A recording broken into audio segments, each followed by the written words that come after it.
पवित्रता के सागर परमपिता परमात्मा के गले का हार बनने के लिए, याद की यात्रा में बुद्धि की दौड़ लगाने में रेस करने की, शरीर निर्वाह अर्थ कर्म करते स्वदर्शन चक्र फिराने की, सदगुरु परमात्मा की श्रीमत के विपरीत चलकर उनका नाम बदनाम करने वाला कर्म कर उनका निंदक नहीं बनने की, मीठे प्यारे कल्याणकारी परमपिता परमात्मा के हम आत्माओं के लिए आज की मुरली से शिक्षाएं। रहम दिल परमात्मा हम आत्माओं के अविनाशी पिता सृष्टि रूपी ड्रामा में प्रवेश करते हैं जब हम सब देह अभिमान की दलदल में पूरी तरह डूबने वाले होते हैं और चोटी से पकड़ते हैं। यही वो अवस्था होती है जब हम सत्य को सुनने को तैयार होते हैं। डूबते को तिनके का सहारा भी पाने का चाह होती है जिसे मिलते ही पकड़ लेता है। रहम दिल परमात्मा हम आत्माओं को हमारी असलियत और अपना परिचय बताते हैं, समझ देते हैं कि हमने देह अभिमान और उनसे पनपने वाले विकारों के वश होकर अपना सब कुछ खत्म कर दिया।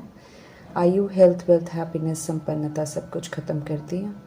समझ देते हैं कि अपवित्र हो जाने के कारण खुद को अकेले नहीं चला सकते हैं, क्योंकि 99% तो सब गवा दिया, सिर्फ 1% बचा है। अब जो ये 1% बचा हुआ है, उस बचे हुए तन मन धन को ट्रस्टी बनकर ईश्वरीय कार्य में लगाकर जमा करने वाले बनो। ईश्वरीय कार्य में सदा सहयोगी बनो। रहे हुए समय श्वास संकल्प को ईश्वरीय कार्य में सफल करो तो पदम गुना जमा कर सकते हैं। स्मृति दिला रहे परमात्मा की यादगार में जो गोवर्धन पर्वत को उठाने में हर एक की अंगुली दिखाई है, वो कल पहले की श्रीमत को मानकर सहयोग देने की निशानी है। इसलिए चित्र में बाप और सेवा को साथ दिखाते हैं।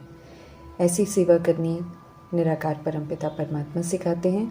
संगम युग में बाप दादा के सहयोगी बनते हैं तब यादगार बना है। भक्ति मार्ग में देह अभिमान में तन मन धन लगाते हैं तो विकारी होता है, इसलिए जो कुछ भी लगाते हैं तो परमात्मा के नाम पर स्वीकार भी नहीं होता है और जमा नहीं होता है, इसलिए 99% गवा देते हैं।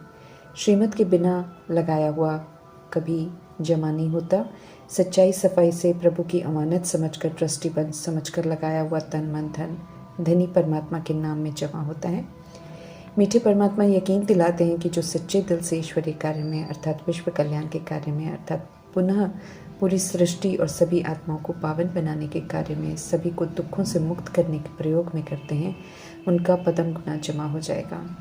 सागर परमात्मा सर्व खजानों के अकुट सागर है, इसलिए एक का पदम गुना देने की क्षमता रखते हैं, भरपूर कर देते हैं, जैसे कृष्ण की आत्मा को भरपूर कर देते हैं। जब दादा लेखराज के तरह सिवे दही करोल से जीते जी मरजीवा बनकर तन मन धन से संपूर्ण समर्पण हो गए और रहे हुए 1% तन मन धन को दिल से प्रभु के नाम कर दिया और श्रीमत प्रमाण सब कुछ सफल किया, तो पीछे तो मीठे परमात्मा भी उन पर सब कुछ कुर्बान कर देते हैं।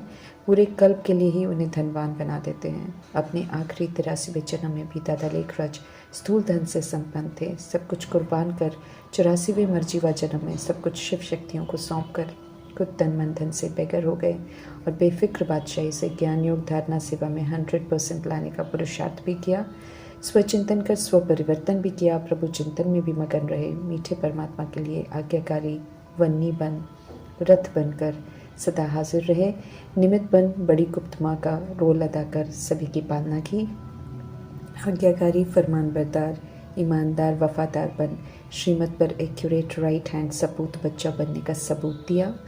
बचे हुए 1% का पूरा सदुपयोग किया तो परमात्म राजाई घराने का पूरा वर्षा प्राप्त किया।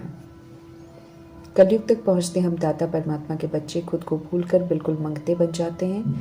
उन सूक्ष्म गुणों स्वरूप शक्तियों के जो कभी अपने थे, सभी आत्माएं ही खाली हो जाती हैं, इसलिए कोई किसी को दे नहीं पाते हैं बल्कि मांगने की चाह रखते हैं। मीठे परमात्मा पुनः हम आत्माओं को प्यार भरा मान स्वमान के रूप में देते हैं।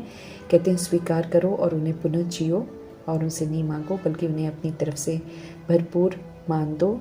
जो श्रीमत पर चलकर ऐसे निर्माण बनते हैं उन्हें स्वतः ही सभी से मान प्राप्त होता रहता है।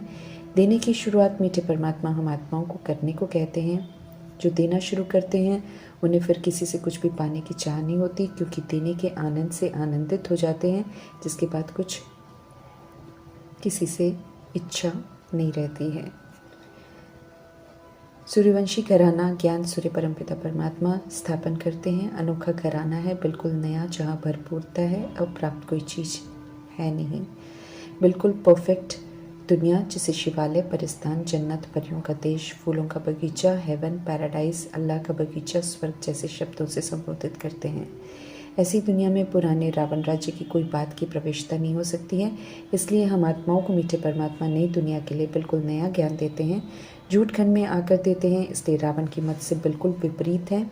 मीठे परमात्मा का नया ज्ञान सत्यता, दिव्यता की सभ्यता पर आधारित है, इसलिए बिल्कुल नया है। जो ज्ञान सूर्य के ज्ञान को यथार्थ धारण करते हैं वो मीठे परमात्मा के सूर्यवंशी घराने का वर्षा प्राप्त करते हैं। नया ज्ञान रोज देते हुए स्मृति दिलाते रहते हैं कि याद रखो कि उस घराने के तुम अभी मालिक बन रहे हो। ये याद रखना ज़रूरी है क्योंकि सूर्यवंशी घराने में जाना एक्यूरेसी मांगता है।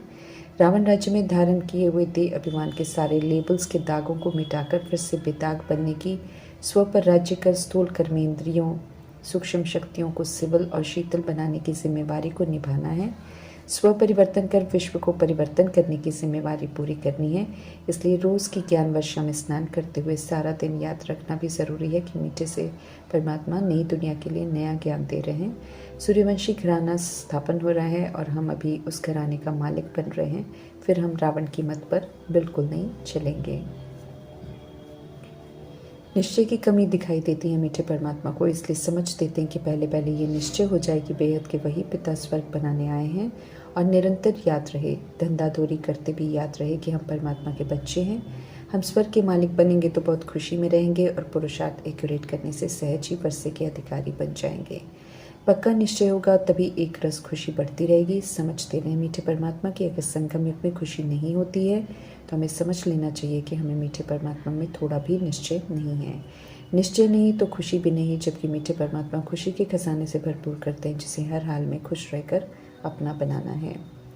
सारी महिमा परमपिता परमात्मा की है। परम धाम में रहने वाले परमात्मा हम आत्माओं से मिलन मनाने में सृष्टि पर आते हैं, भूल भुलैया की दुनिया से निकलकर हकीकत से परिचित कराते हैं, जीव के अभिमान से बाहर निकालकर ओरिजिनल में आत्मा हो, परमात्मा की संतान हो, परम धाम के रहने वाले हैं, समझ देते हैं, फिर से नया बनने की समझानी देते हैं। पुरानी दुनिया की दैहिक बातों ने आत्मा को देह अभिमानी बनाकर पुराना बना दिया, विकारों के वश कर दुख धाम की शोक वाटिका में बिठा दिया। रात दिन विकारों वश जीवात्माएं पाप करते हैं। ये समझ हमें अभी मीठे परमात्मा से मिलती है। निराकार परमात्मा द्वारा स्थापन की हुई नई दुनिया में देह का अभिमान नहीं होता है, इसलिए विकार का नाम निशान भी नहीं होता है। पवित्रता सुख शांति की जननी का राज्य होता है, इसलिए वहाँ असीम सुख शांति सदा कायम रहती है। संगम युग में परमात्मा इशारों पर चलकर सूर्यवंशी कायदों प्रमाण संपूर्ण पवित्र बनने वाले लक्ष्मी नारायण वहाँ राज्य करते हैं। स्वर्ग सुख धाम है। ऐसे धाम के सुख घनेरे का वर्षा प्राप्त करने के लिए हम आत्माओं को अपने ओरिजिनल अनादि सतोगुणी और आदि सतयुगी स्वरूप को प्रैक्टिकल में जीने की समझ मिलती है। ऐसे सुख के लिए ही हम पुरुषार्थ करते हैं। पावन राजधानी है सतयुग, इसलिए हम आत्माओं को पुनः परमात्मा फरमान मिलता है पावन बनने का। जो बनते हैं उन्हें परमात्मा नई दुनिया का मालिक बना देते हैं। जब तक 100% निश्चय नहीं हुआ है तब तक मीठे परमात्मा कहते हैं कि घड़ी घड़ी जो नया ज्ञान सुन रहे हो उसे रिवाइज करो। सृष्टि रूपी ड्रामा पावन दुनिया में शुरू हुआ था।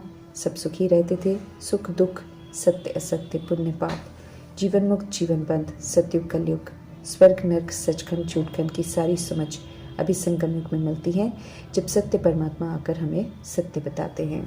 अज्ञानता की रात अर्थात खुद को देह समझने की बेहद की रात 2500 वर्ष का द्वापर युग और कलयुग कहलाता है, जो पूरा हो रहा है। संगम युग के अमृत वेले में ये समझ मिलती है। फिर बेहद का दिन सतयुग त्रेता युग शुरू होगा, जहाँ आत्माएं अपने असली सतुगुणी और सतयुगी स्वरूप में रहेंगी, इसलिए पावन रहेंगी। महिमा परमात्मा की ही होती है क्योंकि पावन दुनिया स्थापन करते हैं, सभी को सुख देते हैं, दुख हर लेते हैं। रावण रूपी देह का अभिमान दुख देता है, रुलाता है, इसलिए रावण को जानते नहीं हैं, लेकिन रावण की 10 शीश वाले काल्पनिक एफिजी बनाकर हर वर्ष चलाते रहते हैं। चूँकि विकार बढ़ते ही जाते हैं, तमो प्रधान बनते जाते हैं, इसलिए हर वर्ष उसे और बड़ा बनाते हैं। रावण देह अभिमान है। रावण 5 विकार है, बुद्धि में प्रवेश करता है, दुख देता है, पतित बनाता है, काम, क्रोध, लोभ, मोह, अहंकार, फिर ईर्ष्या, द्वेष, अलबेलापन, सुस्ती, भय की भावनाओं को उत्पन्न करता है और आत्मा को परवश कर बहुत दुख देता है। इसलिए कल्याणकारी परमात्मा समझ देते हैं कि विकारों को छोड़ देना चाहिए। सबसे पहले काम विकार को छोड़ने का फरमान देते हैं सत्य परमात्मा। कोई भी संत महात्मा अन्य बुरी आदत को छोड़ने को कह देते हैं, लेकिन काम विकार के लिए मना करने का साहस नहीं करते हैं। देह अभिमान सहित काम, क्रोध, लोभ, मोह, अहंकार और उससे जुड़ी सारी कमी कमजोरियों का संपूर्ण संन्यास करने का फरमान करते हैं और फिर से ओरिजिनल में महान आत्मा बनने की समझ देते हैं मीठे परमात्मा। आत्मा छोटी बड़ी नहीं होती है, इसलिए उनके यादगार बड़ा बनाना रॉन्ग हो जाता है। आत्माएं परमात्मा के सत्य से और दूर हो जाती हैं। शिव परमात्मा निराकार हैं, हम आत्माओं की तरह ज्योति बिंदु हैं, लेकिन यादगार शिवलिंग के रूप में बनाते हैं क्योंकि समझते हैं कि बिंदु को कैसे याद करेंगे। आत्मा की समझ देकर और परमात्मा से अविनाशी रिश्ता है कि समझ देकर परमात्मा कहते हैं कि आत्मा को अपने बाप को याद करना कितना सहज है। आत्मा में ही अच्छे बुरे ऊंच नीच संस्कार भरते जाते हैं। संस्कारों अनुसार जन्म होते हैं, संस्कारों अनुसार शरीर मिलता है। अभी हम आत्माओं को समझ मिलती है कि अपने को आत्मा समझने की प्रैक्टिस करो और फिर आत्मा के स्वधर्म और स्वरूप प्रमाण सोचो, बोलो और कर्म करो। आत्मा को ही कर्मों की लेप छेप लगते हैं, इसलिए संकल्प, बोल और कर्मों पर पूरा अटेंशन देने को कहते हैं। श्रीमत पर चलकर ईश्वरीय संस्कार धारण करने की समझ देते हैं। हम सब आत्माएं लक्ष्मी नारायण की आत्माओं से लेकर विश्व की करोड़ों आत्माएं सब आपस में भाई भाई हैं, एक जैसे ज्योति बिंदु हैं, परमधाम निवासी हैं, एक निराकार परमात्मा की संतान है। एक परिवार है जो देह अभिमान में आने के कारण बिखर गया। अभी पुनः निराकार परमपिता परमात्मा सत्य की समझ देकर फिर से पूरे परिवार को एक स्नेह के सूत्र में बांध रहे हैं। जब तक शरीर रूपी जीव का आधार लेकर पाठ बजा रहे हैं, तब तक ब्रह्मा मुख वंशावली हैं। परमात्मा से वर्षा लेने के लिए प्रजापिता ब्रह्मा की औलाद है, तो भाई बहन का रिश्ता है। इस भान से कहीं भी रहते हमें पवित्र रहना है, विकार को यूज नहीं करना है। ये पवित्रता के सागर का फाइनल ऑर्डिनेंस है जो हमें मिलता है। गृहस्थ में रहते हुए पवित्र रहने की युक्ति रचने के लिए मीठे परमात्मा ईश्वरीय परिवार की रचना करते हैं, अडॉप्ट करते हैं। आपसी अलौकिक रिश्ते का एहसास दिलाकर कहते हैं अब विकार में नहीं जाओ, मेरे बन जाओ तो स्वर्ग का मालिक बनेंगे। कर्म करते मन मना भव और मध्याजी भव। सदा याद रहे तो शांति धाम और सुख धाम जाने का पुरुषार्थ चलता रहेगा, जो कि बहुत ज़रूरी है। कौन है, किसके हैं, क्या करना है, सदा स्मृति में रहे। 84 जन्मों को जानने वाले स्वदर्शन चक्रधारी हैं। याद रखेंगे तो बाप भी याद आएगा, 5 युग भी याद आएंगे। याद रहेगा कि मेरे फिर स्वर्ग में जाएंगे। सत्य परमात्मा स्पष्ट कर रहे हैं कि 84 जन्म लेने वाले ही 100% धारणा करते हैं और सूर्यवंशी बनते हैं। हम सब स्वर्ग के रचता शिव के बच्चे हैं। ये रूहानी नशा सदा रहना चाहिए। उत्तम पुरुषार्थ कर मीठे परमात्मा के गले का हार बनना है। इसलिए समझ मिल रही है कि जो भी टाइम मिलता है उसमें पुरुषार्थ करो। ब्रह्मातन में आकर जब मीठे परमात्मा कहते हैं कि मैं तुम्हारा बाप हूँ, तुम्हें स्वर्ग का मालिक बनाता हूँ, तो प्यार से पूछते हैं कि क्या आप हमें अपना नहीं बनाएंगे। कहते हैं मेरे बने हो तो अब मेरे साथ योग लगाओ और पवित्र बनो। साथ में सावधान भी करते हैं कि पवित्र नहीं रहेंगे तो नाम बदनाम करेंगे, फिर बहुत सज़ा खाएंगे और स्वर्ग के द्वार में प्रवेश नहीं कर सकेंगे। वंचित रह जाएंगे तो स्वर्ग में जाने वालों को देख पश्चाताप की सज़ाओं का अनुभव करेंगे। परमात्मा की अवज्ञा करने में कोई भी मनमानी कर सकते हैं, लेकिन मनमानी बहुत महंगी पड़ेगी जब उसके परिणाम की सज़ाएं सामने आएंगी, जिन्हें खाकर अवज्ञाओं का हिसाब किताब चुकता करना ही पड़ता है। फिर कोई सुनवाई नहीं होती है। ये कल्याणकारी सत्य परमात्मा पहले से ही स्पष्ट करते रहते हैं ताकि हम सब सचेत रहकर पुरुषार्थ करते रहें। ओम शांति।